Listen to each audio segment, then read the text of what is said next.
PSCയിലേക്ക്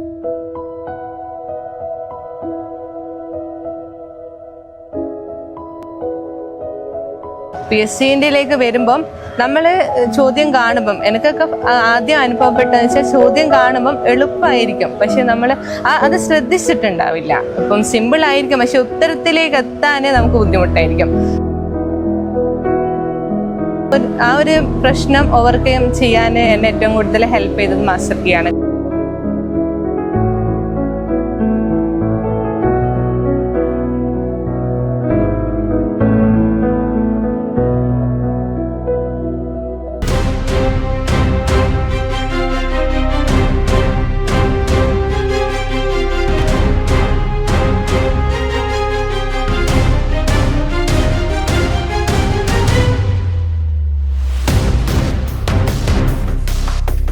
ഞാനിപ്പോൾ നിൽക്കുന്നത് തിരുവനന്തപുരം ജില്ലയിലാണ്. എനിക്കൊപ്പമുള്ളത് അനൂഷയാണ്. ശ്രീനിധയെ പോലെ 3 പരീക്ഷകൾക്ക് വലിയ വിജയം നേടിയ അനൂഷ. ഏതൊക്കെയായിരുന്നു post? Scientific officer forensic chemistry ഉയർന്ന റാങ്കാണ്. അതേ കണക്ക് തന്നെ സയൻറ്റിഫിക് ഓഫീസർ ഡോക്യുമെൻറ്റ്സ്, അതേ കണക്ക് തന്നെ technical assistant chemical exam laboratory.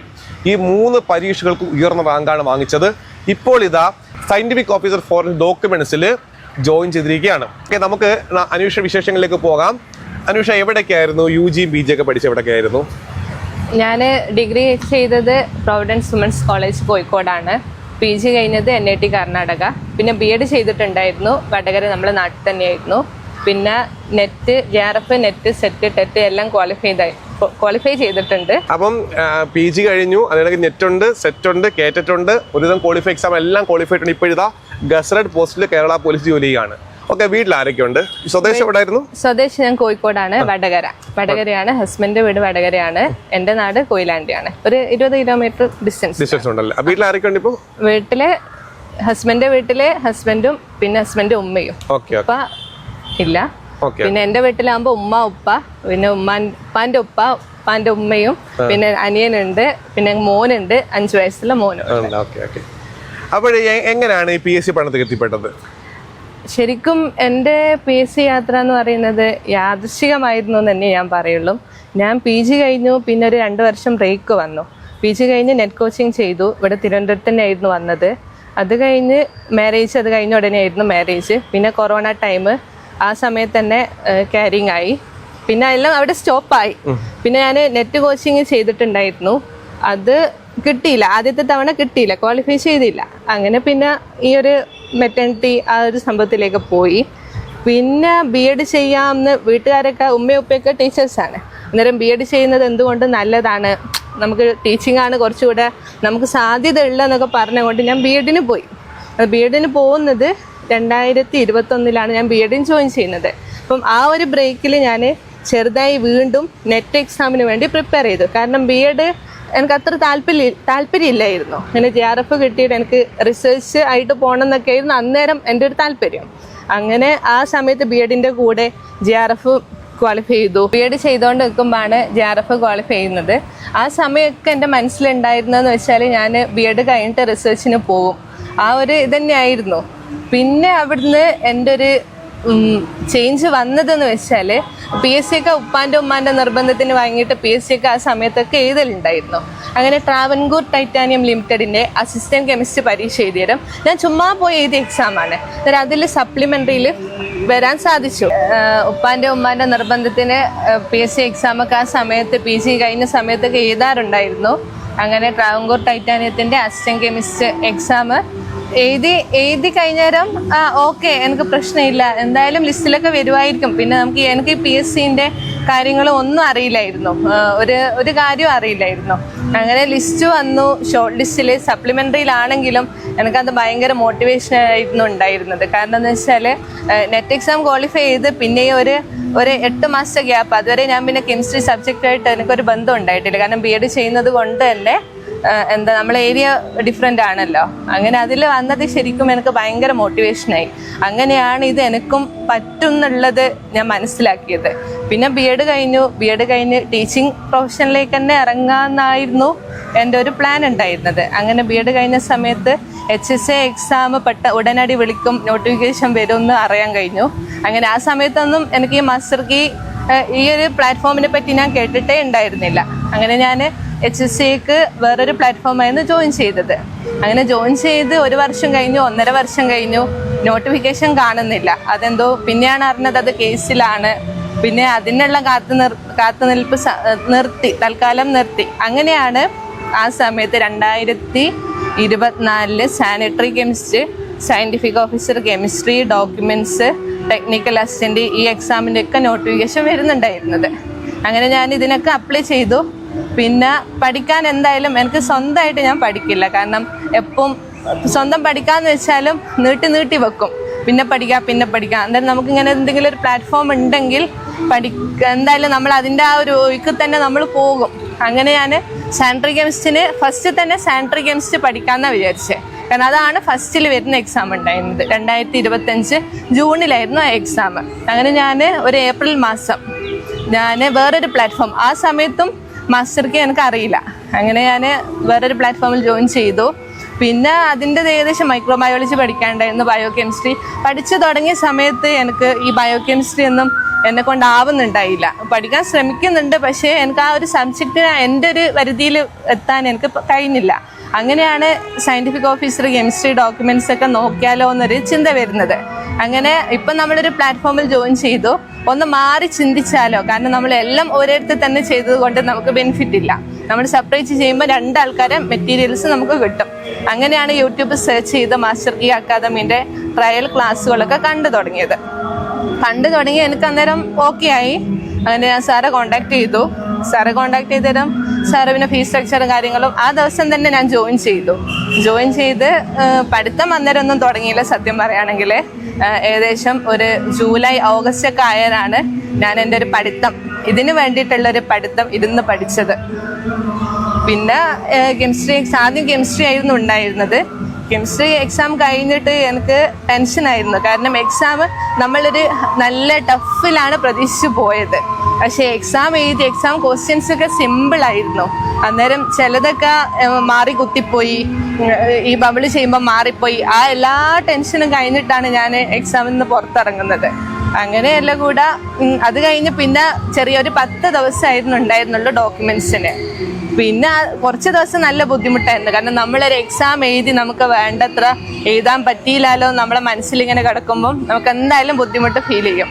അങ്ങനെ ഡോക്യുമെൻറ്റ്സിന് പിന്നെ പ്രത്യേകിച്ച് പ്രിപ്പറേഷൻ ഒന്നും ഉണ്ടായില്ല. ആ ഒരു 10 ദിവസം ഇങ്ങനെ ഇരുന്നു. അങ്ങനെ എക്സാമിന് പോയതാണ്.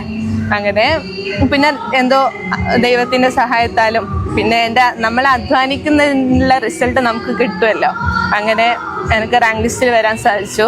സയൻറ്റിഫിക് ഓഫീസർ കെമിസ്ട്രിയിൽ 8ാം റാങ്കും സയൻറ്റിഫിക് ഓഫീസർ ഡോക്യുമെൻറ്റ്സിന് 11ാം റാങ്കും 12ാം റാങ്കും നേടാൻ എനിക്ക് സാധിച്ചു.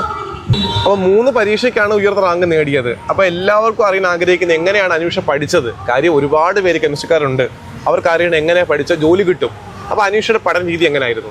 പഠന രീതി പറയുകയാണെങ്കിൽ ഫസ്റ്റ്ലി എനിക്ക് നെറ്റ് കോച്ചിങ് പോയത് കൊണ്ട് ആ ഒരു സബ്ജക്റ്റിൻ്റെ ബേസ് ഉണ്ടായിരുന്നു. പക്ഷേ നമുക്കറിയാം നമ്മൾ നെറ്റിന് എഴുതുന്ന ആ ഒരു രീതിയല്ല നമ്മൾ PSCയിലേക്ക് വരുമ്പം. നെറ്റിന് നമുക്ക് ഒരുപാട് കോൺസെപ്റ്റ് അറിഞ്ഞിരുന്നാൽ മതി. പക്ഷേ PSCയിലേക്ക് വരുമ്പം നമ്മൾ ചോദ്യം കാണുമ്പം എനിക്കൊക്കെ ആദ്യം അനുഭവപ്പെട്ടതെന്ന് വെച്ചാൽ ചോദ്യം കാണുമ്പം എളുപ്പമായിരിക്കും, പക്ഷെ നമ്മൾ അത് ശ്രദ്ധിച്ചിട്ടുണ്ടാവില്ല. ഇപ്പം സിമ്പിളായിരിക്കും, പക്ഷെ ഉത്തരത്തിലേക്ക് എത്താൻ നമുക്ക് ബുദ്ധിമുട്ടായിരിക്കും. അങ്ങനെയാണ് ഇപ്പം ആ ഒരു പ്രശ്നം ഓവർകം ചെയ്യാൻ എന്നെ ഏറ്റവും കൂടുതൽ ഹെൽപ്പ് ചെയ്തത് മാസ്റ്റർ കീയാണ്. കാരണം PSCൻ്റെ പഠന രീതിയിലേക്ക് ഇപ്പം ടൈറ്റാനിയം ട്രാവൻകൂർ ആണെങ്കിലും അത് കഴിഞ്ഞിട്ട് ടെക്നിക്കൽ അസിസ്റ്റൻ്റ് ഡ്രഗ് കൺട്രോൾ ബോർഡും ഇതുപോലെ ചുമ്മാ പോയിരുന്ന എക്സാം ആയിരുന്നു. ലിസ്റ്റിൽ വന്നില്ല, പക്ഷേ മോശമില്ലാത്ത ഒരു സ്കോർ ഉണ്ടായിരുന്നു. എനിക്ക് 50 ആയിരുന്നു മാർക്ക് കിട്ടിയിരുന്നത്. കട്ട് ഓഫ് 54 55 ഒക്കെ ആയിരുന്നു. അങ്ങനെ ആ സമയത്തൊക്കെ ഞാൻ ഫേസ് ചെയ്ത പ്രശ്നം എന്ന് വെച്ചാൽ നമുക്ക് നെറ്റിൻ്റെ ബേസ് ഉണ്ട്, ഓക്കെ, പക്ഷെ PSCൻ്റെ ആ ഒരു വേയിലേക്ക് എത്താൻ കഴിയുന്നില്ല. അങ്ങനെയാണ് മാസ്റ്റർ കീയിൽ ജോയിൻ ചെയ്തു. പിന്നെ അവരെ മെറ്റീരിയൽസൊക്കെ നല്ലതായിരുന്നു. ഞാൻ ക്ലാസ്സൊക്കെ എല്ലാം കേട്ടിട്ടുണ്ട്, എല്ലാ ക്ലാസ്സും അറ്റൻഡ് ചെയ്തിട്ടുണ്ട്. പിന്നെ മോക്ക് ടെസ്റ്റ് ഇതുപോലെ റിപ്പീറ്റ് ചെയ്തിട്ട് ഒരു കൂടെ ചെയ്താലും ഞാനൊരു 5-6 കൂടെ ഞാൻ ഈ മോക്ക് ടെസ്റ്റ് ഒക്കെ അറ്റൻഡ് ചെയ്തിട്ടുണ്ടായിരുന്നു. ലാസ്റ്റ് സാറ് തന്നെ 10 മോഡൽ എക്സാംസും ഈ പറഞ്ഞ പോലെ റെപ്പിറ്റേറ്റീവായിട്ട് ഒരുപാട് എക്സാം എത്തുന്നവരെ ഞാനത് ചെയ്തിട്ടുണ്ട്. കാരണം നമുക്ക് മോക്ക് ടെസ്റ്റ് ചെയ്യുമ്പം നമ്മൾ മനസ്സിലാക്കേണ്ടത് നമ്മൾ ചെയ്യുന്ന കാര്യം തന്നെയാണ്. ഇപ്പം നമുക്ക് ഇവിടെ ചെയ്ത് കഴിഞ്ഞാൽ തന്നെ അതിൻ്റെ ഉത്തരം നമുക്ക് ചോദ്യം കാണുമ്പോൾ നമുക്ക് മനസ്സിലാവും. പക്ഷേ നമുക്ക് എങ്ങനെയാണെങ്കിലും നമുക്ക് ഈ മോക്ക് ടെസ്റ്റ് കൂടുതൽ ചെയ്യുന്നതിലൂടെ നമുക്ക് നമ്മളെ നെഗറ്റീവ് മാർക്ക് കുറക്കാൻ നല്ലപോലെ ഹെൽപ്ഫുൾ ആവും. കാരണം നമുക്ക് ആ സമയത്ത് നമുക്കത് മനസ്സിലാവില്ല. നമ്മൾ എക്സാം അറ്റൻഡ് ചെയ്യുന്ന സമയത്ത് നമുക്ക് ഒത്തിരി എനിക്കൊക്കെ ഏറ്റവും ഞാൻ ഫേസ് ചെയ്ത പ്രശ്നം എന്ന് വെച്ചാൽ നല്ലപോലെ നെഗറ്റീവ്സ് വരുമായിരുന്നു. ഇപ്പോൾ എക്സാം എഴുതി കഴിഞ്ഞൊരു 10 മിനിറ്റ് ഉണ്ടെങ്കിൽ ബാക്കി ചോദ്യമൊക്കെ ചെയ്യാനുള്ളൊരു ടെൻഡൻസി നല്ലപോലെ ഉള്ള ആളാണ് ഞാൻ. അന്നേരം ഈ മോക്ക് ടെസ്റ്റ് ചെയ്യുന്നതിലൂടെ അങ്ങനെയൊക്കെ ഓവർകം ചെയ്യാൻ പറ്റിയിട്ടുണ്ട്. പിന്നെ ഇതുപോലെ ഇതിൻ്റെയൊക്കെ എക്സാം എഴുതി കഴിഞ്ഞ സമയത്തും ഞാൻ പറഞ്ഞ പോലെ SO കെമിസ്ട്രി ഒക്കെ കഴിഞ്ഞ സമയത്ത് ഞാനൊരു നല്ലൊരു രീതിയിലല്ല എക്സാം കഴിഞ്ഞ് വന്നത്. ഓക്കെയാണ്, എഴുതിയിട്ടുണ്ട്. പക്ഷെ ഞാൻ പ്രതീക്ഷിച്ച രീതിയിലേക്കുള്ള ഒരു സാറ്റിസ്ഫാക്ഷൻ ലെവൽ എനിക്ക് എത്താൻ കഴിഞ്ഞില്ല. അത് ചിലത് പറഞ്ഞ പോലെ നമ്മൾ നോക്കാതെ മാറി ബബിൾ ചെയ്തു പോയി. പിന്നെ പ്രോബ്ലം ചെയ്യുമ്പോൾ ഉണ്ടായിരുന്ന ചെറിയ ചെറിയ മിസ്റ്റേക്ക്. കാരണം നമ്മൾ എക്സാം എഴുതി കഴിഞ്ഞ് ഇറങ്ങുമ്പോഴാണ് നമുക്കിതൊക്കെ നമ്മളെ മനസ്സിൽ വരിക, എന്തായിരുന്നു ചെയ്ത്. ആ സമയം അതിൻ്റെ ഒരു തിരക്കിൽ നമുക്കൊന്നും ഓർമ്മ ഉണ്ടാവില്ല. അങ്ങനെയൊക്കെ വന്നു. പക്ഷേ പിന്നെ ഇങ്ങനെ നമ്മൾ യൂട്യൂബിലേക്ക് കട്ട് ഓഫ് ഒക്കെ പെരുതും, എന്താണ് എല്ലാവരും സ്ഥിതി എന്താണ്. ആ സമയത്തൊക്കെ ഞാൻ ഡെസ്പായിരുന്നു. കാരണം കട്ട് ഓഫ് ചിലപ്പം 65 above 70 above പോവാം, അങ്ങനെയൊക്കെ വന്നു. പക്ഷേ ഷോർട്ട് ലിസ്റ്റ് വന്ന് നോക്കുമ്പം എന്തോ ദൈവാനുഗ്രഹം കൊണ്ട് തന്നെ ഞാൻ മെയിൻ ലിസ്റ്റിൽ ഉൾപ്പെട്ടു. അന്നേരമാണ് ഞാൻ ശരിക്കും ഒന്ന് ഫ്രീ ആയത്. കാരണം നമ്മൾ അത്രയും പഠിച്ച് കഷ്ടപ്പെട്ട് എഴുതുന്ന എക്സാം ആണല്ലോ. അന്നേരം പിന്നെ നമുക്കിതെന്ന് വെച്ചാൽ ഇപ്പം ഒരു ചാൻസ് പോയാൽ ഇനി 4-5 കൊല്ലം കഴിഞ്ഞാൽ നമുക്കൊരു ചാൻസ് കിട്ടുള്ളൂ. അങ്ങനെയൊക്കെ ആയി. പക്ഷേ നമ്മൾ പ്രയത്നിക്കുക, അത്ര തന്നെ. ബാക്കി നമ്മളെ വയ്യാലും ഇങ്ങ് വരും. ഓക്കെ, അപ്പോൾ എക്സാം ഹാളിൽ വെച്ച് അത്ര കഴിഞ്ഞപ്പോൾ എത്ര പ്രതീക്ഷ ഇല്ലായിരുന്നു. പക്ഷേ ഷോർട്ട് ലിസ്റ്റ് വന്നപ്പോൾ കുറച്ച് പ്രതീക്ഷ കൂടി. അപ്പോൾ റാങ്ക് ലിസ്റ്റ് വന്നപ്പോൾ അവസ്ഥ എന്തായിരുന്നു? റാങ്ക് ലിസ്റ്റ് വന്നപ്പം ശരിക്കും ഞാൻ ഞെട്ടി. കാരണം എന്താ വെച്ചാൽ ഈ റാങ്ക് ആകെ 10 ആളായിരുന്നു ഉണ്ടായിരുന്നുള്ളൂ മെയിൻ ലിസ്റ്റിൽ. പക്ഷേ എന്നാലും ഞാൻ പ്രതീക്ഷിക്കാത്ത കിട്ടിയ റാങ്കാണ് എനിക്ക്. കാരണം നമ്മൾ എക്സാം കഴിഞ്ഞിറങ്ങുമ്പോൾ നമ്മൾ സിറ്റുവേഷനല്ല പിന്നെ എൻ്റെ ഉണ്ടായിരുന്നു. ഞാൻ ഹാപ്പി ആയിരുന്നു, വീട്ടുകാരൊക്കെ ഹാപ്പിയായി. പക്ഷെ എന്നിരുന്നാൽ പോലും 8ാം റാങ്ക് എന്ന് പറയുമ്പം 12ാം റാങ്ക് എന്ന് പറയുമ്പം നമുക്ക് നമ്മൾ PSCൻ്റെ റൊട്ടേഷൻ കാര്യങ്ങളൊക്കെ വരുമ്പം അതിൽ കൂടുതൽ വേക്കൻസി വന്നു കഴിഞ്ഞാലേ നമുക്ക് കിട്ടുള്ളൂ. പിന്നെ ചെറിയ ആ ടെൻഷനൊക്കെ ഉണ്ടായിരുന്നു. കാരണം എനിക്ക് ഇതുവരെ റാങ്ക് ലിസ്റ്റ് വരുന്നവരെ PSCൻ്റെ യാതൊരു കാര്യവും അറിയണ്ടായില്ല. പിന്നെയാണ് ഞാൻ ഈ റൊട്ടേഷനെ പറ്റി പഠിക്കുന്നതും. അന്നേരം നമ്മളെ 8ാം റാങ്ക് കുറച്ചും കൂടെ ഒന്ന് പഠിച്ചില്ലെങ്കിൽ എന്നല്ല, കുറച്ചുകൂടെ കാരണം 1 മാർക്കിന്റെ ഡിഫറൻസിലൊക്കെ നമ്മൾ റാങ്ക് ഒരുപാട് മേലെ കയറും. ഇതുപോലെ തന്നെ ബബിൾ ചെയ്ത് 2 ക്വസ്റ്റ്യൻ മാറി ബബിൾ ചെയ്തുകൊണ്ട് അന്നേരം അതിന്റെയൊക്കെ കുറ്റബോധം ഉണ്ടെങ്കിൽ പോലും ഓക്കെ, ഞാൻ സാറ്റിസ്ഫൈഡ് ആയിരുന്നു എന്റെ റാങ്കില്. അപ്പം ഡോക്യുമെന്റ്സ് അതേ കണക്ക് തന്നെ കേരള പോലീസ് ഗസറ്റ് പോസ്റ്റ് ആണ് സയന്റിഫിക് ഓഫീസ് ഫോർ ഡോക്യുമെന്റ്സ്. അപ്പൊ അതിലാണ് ഇപ്പൊ ജോലി ചെയ്യുന്നത്. അപ്പം അഡ്വൈസ് കിട്ടി കഴിഞ്ഞപ്പം ആദ്യം എന്ത് തോന്നി? ഇപ്പം ആരോടാണ് പറഞ്ഞത്? ഹസ്ബൻഡിനോടാണ് പറഞ്ഞത്? അഡ്വൈസ് കിട്ടിക്കഴിഞ്ഞാലും ആദ്യം ഹസ്ബൻഡിനെയാണ് വിളിച്ചത്. കാരണം നമ്മളെ മാരേജ് കഴിഞ്ഞാൽ പിന്നെ നമ്മളെ ലൈഫ് മാറിയല്ലോ. മൂപ്പറായിരുന്നു ഏറ്റവും സപ്പോർട്ട് ചെയ്തിട്ടുണ്ടായിരുന്നത്. പിന്നെ ഉമ്മയും ഉപ്പയും എല്ലാവരും സപ്പോർട്ടാണ്. പിന്നെ മോനും ഉണ്ടായിരുന്നു, മോനെയൊക്കെ വെച്ചിട്ടാണ് പഠിച്ചത്. അന്നേരം ഹസ്ബൻഡ് സപ്പോർട്ട് എന്തായാലും നമുക്ക് വേണം. അൾട്ടിമേറ്റ്ലി നമുക്ക് അവരെ സപ്പോർട്ട് ഉണ്ടെങ്കിൽ കൂടെ ആണെങ്കിൽ നമുക്കൊരു വിജയം കിട്ടുള്ളൂ. അപ്പോൾ 3 പരീക്ഷകൾക്കാണ് വിജയം നേടിയത്, റാങ്ക് നേടിയത്. ഇതിനിടയ്ക്ക് ഏതെങ്കിലും സ്ട്രഗ്ലിംഗ് ഫേസ് ഉണ്ടായിരുന്നോ? എനിക്ക് പഠിക്കാൻ ബുദ്ധിമുട്ടാണ്, മുന്നോട്ട് പോകാൻ പറ്റുമോ, എങ്ങനെ എന്തെങ്കിലും സ്ട്രഗ്ലിംഗ് ഫേസ് ഉണ്ടായിരുന്നോ? സ്ട്രഗ്ലിംഗ് ഫേസ് തീർച്ചയായും ഉണ്ടായിരുന്നു. കാരണം എന്ന് വെച്ചാൽ നമുക്കറിയാം ഈ ടെക്നിക്കൽ എക്സാമിനൊക്കെ കുറഞ്ഞ വേക്കൻസി വരുള്ളൂ. ചിലപ്പോൾ 1 വേക്കൻസി 2 വേക്കൻസി 10 വേക്കൻസി ഒക്കെ വരുമ്പം ചില സമയത്ത് പഠിക്കുന്ന സമയത്ത് ഇതെന്നെ കൊണ്ട് പറ്റുമോ? കാരണം ഒത്തിരി ആൾക്കാർ എഴുതുന്ന എക്സാമാണ്. കാരണം MSc ലെവൽ ഈ ഒരു തസ്തിക എന്നൊക്കെ പറയുമ്പം നല്ല കോമ്പറ്റീഷൻ ഉണ്ടാവുന്ന ആദ്യം തന്നെ അറിയാം. പക്ഷെ എന്നിരുന്നാൽ പോലും ചില സമയത്ത് എന്നെ കൊണ്ട് പറ്റുമോ, നമുക്ക് എന്തായാലും അത് തോന്നും, പറ്റുമോ. അന്നേരം ഞാൻ എൻ്റെ ഹസ്ബൻഡിനോട് ചോദിക്കും, എൻ്റെ ഉപ്പാനോട് ഉമ്മാനോട് അവരോടൊക്കെ ചോദിക്കും. അതായത് അവർ പറയും ഇവിടെ എത്തിയില്ലേ, ഇനി ചെയ്യാം, പറ്റിയിട്ടില്ലെങ്കിൽ ഇതിപ്പം ലോകം അവസാനിക്കൊന്നുമില്ലല്ലോ ഇതിപ്പം കിട്ടിയിട്ടില്ലെങ്കിൽ. അവർ ആ രീതിയിലുള്ള സപ്പോർട്ട് തരും. കാരണം വീട്ടിൽ നിന്ന് എനിക്ക് അങ്ങനെ പ്രഷറൊന്നും ആരും തന്നിട്ടുണ്ടായില്ല. ഞാൻ തന്നെ ഇത് എനിക്ക് വേണം എന്ന് ഞാൻ തന്നെ മനസ്സിൽ ഉറപ്പിച്ചിട്ടുണ്ടായിരുന്നു. അങ്ങനെ കിട്ടി. Okay okay. അത് ഇതൊക്കെ ചോദിക്കുന്നത്, ഇതൊക്കെ കേൾക്കുമ്പോൾ പലരും മനസ്സിലാക്കണം. നമ്മൾ ഒരു ലക്ഷ്യബോധത്തോട് സഞ്ചരിക്കുകയാണെങ്കിൽ ഉറപ്പായിട്ട് വിജയിക്കാൻ പറ്റും. അവിടെ നമുക്ക് വിശ്രമമല്ല വേണ്ടുന്നത്, പരിശ്രമമാണ്. ഓരോ പരീക്ഷ കഴിയുമ്പോൾ നമ്മൾ എന്ത് ചെയ്യണം? പരിശ്രമിച്ചുകൊണ്ടിരിക്കണം. ഒരു പരീക്ഷയ്ക്ക് സീരിയസ് ആയിട്ട് പഠിച്ചു, കുറച്ച് മാർക്ക് കിട്ടിയില്ല എന്ന് പറഞ്ഞ് സ്റ്റോപ്പ് ചെയ്യരുത്, കണ്ടിന്യൂ ചെയ്യുക. അദ്ദേഹം അത് തന്നെ ആയിരുന്നു. ആദ്യം ഒരു പരീക്ഷയ്ക്ക് നോക്കി സപ്ലിമെൻ്ററി ആണ് വന്നത്, പിന്നെയുള്ള പരീക്ഷകൾ കണ്ടിന്യൂസ് ആയിട്ട് പഠിച്ചു. അങ്ങനെയാണ് ഈ 3 പരീക്ഷയ്ക്ക് റാങ്ക്സ് ഇടം നേടിയത്, ഒപ്പം ഒരു ഗസറ്റഡ് ജോലി തന്നെ നേടിയത്. ഓക്കെ, അപ്പോൾ ജോലിക്ക് കയറിയോണ്ട് ചോദിക്കുകയാണ്, ജോലി എങ്ങനെയുണ്ട്? സാറ്റിസ്ഫൈഡ് ആണോ? ജോലി ഓക്കെയാണ്. ഞാനിപ്പം സയന്റിഫിക് ഓഫീസർ ഡോക്യുമെന്റ്സ് ആയിട്ടാണ് വർക്ക് ചെയ്യുന്നത്. ഓക്കെയാണ്. പിന്നെ നമ്മളിപ്പം തുടങ്ങിയിട്ടല്ലേ ഉള്ളൂ, ഒരുപാട് കാര്യങ്ങൾ പഠിക്കാനുണ്ട്, ഒത്തിരി പഠിക്കാനുണ്ട്. പക്ഷെ നമുക്ക് നമ്മളെ കയ്യിൽ കിട്ടുന്നതേ ഉള്ളൂ. കാരണം പഠിച്ചു കഴിഞ്ഞാൽ നമുക്ക് തുടങ്ങിയിട്ടായതുകൊണ്ടും പിന്നെ ഇപ്പം ഏകദേശം കുറച്ചൊക്കെ മനസ്സിലായി. പക്ഷെ എന്നാലും വിഷയമൊന്നുമില്ല. കാരണം ഫോറൻസിക് എന്നൊക്കെ കേൾക്കുമ്പോൾ ചിലവർ വേറെ എന്തൊക്കെയോ ഭയങ്കര സംഭവമായിട്ട് നമ്മൾ സിനിമയിലും നമ്മൾ കാണുന്നതും കേൾക്കുന്നതൊക്കെ അങ്ങനെയാണല്ലോ. പക്ഷെ അങ്ങനെയൊന്നുമല്ല. പക്ഷെ നമുക്ക് അവിടെ നമ്മൾ അതിലെത്തുമ്പോൾ നമുക്ക് മനസ്സിലാവും എന്താണ് നമ്മളെ റോള് എന്നുള്ളത് ഇപ്പൊ മനസ്സിലായിട്ടുണ്ട്. അത്ര ഹൈപ്പ് ഒന്നും ഇല്ല. ഉണ്ട്. കാരണം നമ്മൾ കൊടുക്കുന്ന റിപ്പോർട്ടും കാര്യങ്ങളൊക്കെ ഇപ്പം ഭയങ്കര ഇമ്പോർട്ടന്റ് ആണ്. കാരണം നമ്മൾ എന്താണ് കൊടുക്കുന്നത് അതുപോലെ ആയിരിക്കും അതിന്റെ ബാക്കി. ഒരു വാല്യൂഡ് ജോബാണ് കിട്ടിയിരിക്കുന്നത്. അപ്പൊ ഞങ്ങളെ സംബന്ധിച്ച് ഏറ്റവും ഇരട്ടി സന്തോഷം തോമസ് കുട്ടി മാസ്റ്റർ കേക്കിൽ പഠിച്ചതാണ്, നിതിൻ മാസ്റ്റർ കേക്കിൽ പഠിച്ചത്. അതിൽ ഒരുപാട് കുട്ടികൾ മാസ്റ്റർ കേക്കിൽ പഠിച്ചവരൊക്കെയാണ് ഇപ്പോൾ ജോയിൻ ചെയ്യുന്നത്. അപ്പോൾ ഒരുപാട് സന്തോഷമുള്ള കാര്യമാണ്. ഒരു കാര്യം ചോദിക്കട്ടെ, ഇപ്പം നാളെ ഒരു കുട്ടി MSc കഴിഞ്ഞ് PSc പഠനത്തിലേക്ക് പോകുന്നു. ഏത് രീതിയിൽ പഠിച്ചാൽ ജോലി കിട്ടും? ഇപ്പൊ എന്റെ കേസിൽ പറയുകയാണെങ്കിൽ ഞാൻ MSc 2019 പാസ് ഔട്ട് ആയത്. പിന്നെ ഞാൻ ഇതിന്റെ പ്രിപ്പറേഷൻ തുടങ്ങുന്നത് 2024 ഏപ്രിൽ മാസത്തിലാണ് സാനിറ്ററി കെമിസ്ട്രിന്. അതുവരെ ഇങ്ങനെ പറയത്തക്ക രീതിയിൽ പഠിക്കും, എക്സാം എഴുതും, ചെറുങ്ങനെയൊക്കെ നോക്കി പോകുന്നല്ലാതെ PSCന്റെ എൻ്റെ സ്റ്റാർട്ടിങ് ഞാൻ തുടങ്ങിയത് 2024 ഏപ്രിൽ മാസത്തിൽ സാനിറ്ററി കെമിസ്ട്രിയാണ്. പിന്നെ ഒരു കാര്യം വിട്ടുപോയി, അതുപോലെ തന്നെ സാനിറ്ററി കെമിസ്ട്രിനും റാങ്ക് വാങ്ങാൻ സാധിച്ചിട്ടുണ്ട്. റാങ്ക് 15 ആയിരുന്നു.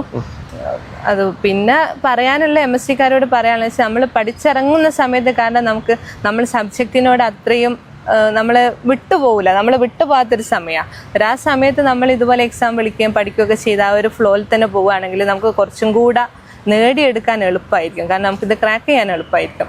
പിന്നെ എന്നെ സംബന്ധിച്ചിടത്തോളം 2019 പാസ് ഔട്ടായി, BEd കഴിഞ്ഞു. പിന്നെ ഒരു 4 വർഷത്തെ ഗ്യാപ്പ് വന്നിട്ടാണ് ഞാൻ ഈ പഠനം ആരംഭിക്കുന്നത്. പക്ഷെ അതിൻ്റെതായ ബുദ്ധിമുട്ടൊന്നും ഉണ്ടായിട്ടില്ല. പക്ഷെ ചിലവർ പറയും എന്താണ് ഇപ്പം ഇത്ര ഗ്യാപ്പ് വന്നു, എല്ലാം മറന്നുപോയി. അത് ഡിപ്പെൻസ് ആണ്. ആ നെറ്റ് ഉള്ളത് കൊണ്ട് അനീഷയുടെ അഭിപ്രായ പ്രകാരം എന്ത് ചെയ്യണം? പഠിത്തം കണ്ടിന്യൂസ് ആയിട്ട് പഠിക്കണം അല്ലേ? കണ്ടിന്യൂസ് ആയിട്ട് പഠിച്ചാൽ നമുക്ക് കുറച്ചുകൂടെ എളുപ്പമാവും എന്ന് എനിക്ക് തോന്നിയിട്ടുണ്ട്. റിവിഷൻ ഞാനിങ്ങനെ നോട്ടൊക്കെ എല്ലാം സെപ്പറേറ്റ് നോട്ട് ചെയ്തെന്ന ഒരു ശീലമൊന്നും എനിക്കില്ല. എല്ലാം ഇനോർഗാനിക് ആണെങ്കിലും ഓർഗാനിക് ആണെങ്കിലും എല്ലാം ഒരു നോട്ട് എനിക്ക് നോട്ട് എഴുതണം, എനിക്ക് നിർബന്ധമാണ്. എനിക്കിപ്പം മെറ്റീരിയൽസ് പ്രിന്റഡ് മെറ്റീരിയൽ ആണെങ്കിലും എനിക്കത് നോക്കി പഠിക്കാൻ പറ്റില്ല. ഞാൻ എൻ്റെ ഹാൻഡ് റൈറ്റിംഗിൽ എഴുതിയ നോട്ട് തന്നെ പക്ക എനിക്ക് നോട്ട് ഉണ്ടാവും. അല്ലാണ്ട് ഷോർട്ട് നോട്ട് തയ്യാറാക്കുക അങ്ങനത്തെ പരിപാടിയൊന്നുമില്ല. അതിലിങ്ങനെ ജസ്റ്റ് ഒന്ന് ഇമ്പോർട്ടൻ്റ് ആയതൊന്ന് മാർക്ക് ചെയ്ത് വെക്കും, റെഡിങ് കൊണ്ട് മാർക്ക് ചെയ്ത് വെക്കും. എന്നിട്ട് എക്സാമിന്റെ സമയത്ത് ജസ്റ്റ് മറിച്ചിടുകയുള്ളൂ. അതിന് മുമ്പ് ഇങ്ങനെ റിവിഷനായിട്ട് ഒന്നും ഉണ്ടായിട്ടില്ല. എന്നാലും ഞാനത് ഒരുകൂടെ പഠിക്കുമ്പോൾ തന്നെ ഞാനത് മാക്സിമം എൻ്റെ അടുത്ത് എത്തിക്കും. അപ്പം ഓൾറെഡി MSc കഴിഞ്ഞു, BEd കഴിഞ്ഞു.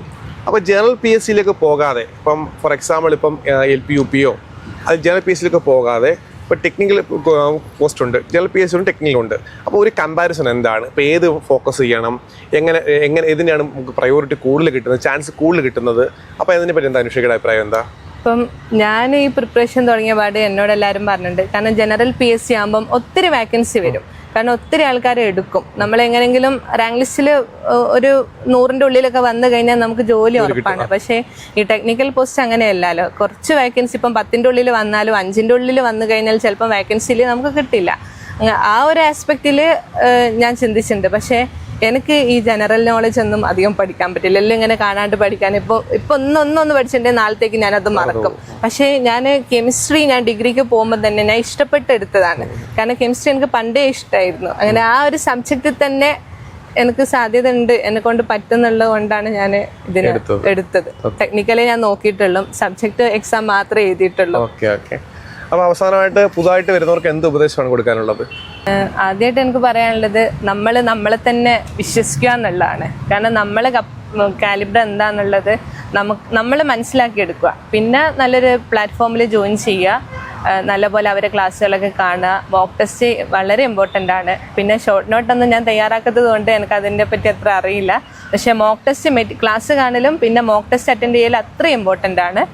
പിന്നെ നമ്മൾ കൺസിസ്റ്റൻ്റ് ആയിട്ട് ഇപ്പം നമുക്കൊരു എക്സാമിന് നല്ലപോലെ പെർഫോം ചെയ്യാൻ പറ്റിയിട്ടില്ലെങ്കിൽ ഇനിയും എക്സാം വരുന്നുണ്ട്, നമുക്കത് മേക്കപ്പ് ചെയ്തുകൊണ്ട് ഇന്നത്തെ എക്സാമിനേക്ക് നമുക്ക് കുറച്ചും കൂടെ, ഞാൻ അങ്ങനെ തന്നെയായിരുന്നു. അപ്പം ആദ്യം സാനിറ്ററി കെമിസ്ട്രി എഴുതിയാലും റാങ്ക് ലിസ്റ്റ് വന്നിട്ടുണ്ടെങ്കിൽ പോലും ഒരുപാട് മിസ്റ്റേക്ക് എൻ്റെ അടുത്തുണ്ടായിരുന്നു. നെഗറ്റീവ് വരുന്നതും ഈ മാറി ബബിൾ ചെയ്യുന്നതും which of the following is not correct എന്ന് പറയുമ്പോൾ നോട്ട് കാണില്ല, കറക്റ്റ് കണ്ട് മാറ്റി കുത്തുന്നതും. പിന്നെ അതൊക്കെ ഞാൻ കെമിസ്ട്രിയിൽ എന്നാലും പറ്റിയിട്ടുണ്ട്. ഡോക്യുമെന്റ്സ് പിന്നെ ടെക്നിക്കൽ അസിസ്റ്റന്റ് ഒക്കെ വരുമ്പോൾക്ക് എത്രയോ ഞാനത് മേക്കപ്പ് ചെയ്തു. അങ്ങനെ നമ്മൾ കൺസിസ്റ്റന്റ് ആയിട്ട് വർക്ക് ചെയ്യുക, നമ്മളെ എയിം അച്ചീവ് ചെയ്യുന്നവരെ നമ്മൾ വർക്ക് ചെയ്യുക. അതിൻ്റെ കൂടെ നമ്മൾ സൊസൈറ്റിയിലൊക്കെ നമുക്ക് ഒരുപാട് ക്വസ്റ്റ്യൻ കേൾക്കേണ്ടി വരും. കാരണം എന്താ വെച്ചാൽ ഇത്രയും കാലമായല്ലോ പഠിച്ചിട്ട് ഇതുവരെയും ജോലി കിട്ടിയില്ലേ. പക്ഷെ അതൊന്നും നമ്മൾ കേൾക്കേണ്ട ആവശ്യമില്ല. നമ്മൾ എന്താണോ നമ്മളെ വിശ്വസിക്കുക, കൺസിസ്റ്റന്റ് ആയിട്ട് വർക്ക് ചെയ്യുക, എന്തായാലും നമുക്ക് അതിനുള്ള റിസൾട്ട് കിട്ടും. ഓക്കെ, അപ്പോൾ അനൂഷയ്ക്ക് എല്ലാവിധ ഭാവുകളും നേരുന്നു. അപ്പോൾ ഞങ്ങൾക്ക് ഒരുപാട് സന്തോഷമുണ്ട്. കാരണം നമ്മുടെ 4 പരീക്ഷ ജോയിൻ ചെയ്ത് 4 റാങ്ക് നേടിയാണ്. സാനിറ്ററി കെമിസ്ട്രി, അതേ കണക്ക് തന്നെ technical assistant chemical laboratory, scientific officer chemistry, അതേ കണക്ക് തന്നെ എന്താണ് സയന്റിഫിക് ഓഫീസർ ഫോറൻസിക്, ഡോക്യുമെന്റ്സ്. അപ്പോൾ 4ലും റാങ്ക് നേടി ഇപ്പം ഗസ്റ്റഡ് പോസ്റ്റ് തന്നെ ജോലി കിട്ടിയിരിക്കുകയാണ്. ഒരുപാട് സന്തോഷമുണ്ട്. അപ്പം വരുന്ന കുട്ടികൾക്ക്, അതായത് പുതുതായിട്ട് പഠിക്കാൻ ആഗ്രഹിക്കുന്ന കുട്ടികൾക്ക് 100% ഇദ്ദേഹത്തിന്റെ ഭാഗത്ത് പ്രയോജനമാണ്. അനൂഷയ്ക്ക് എല്ലാവിധ ആശംസകൾ നേരുന്നു. ഓക്കെ, അതൊന്നും പറയട്ടെ. അനൂഷയ്ക്ക് എല്ലാവിധ ആശംസ നേരുന്നു. Thank you.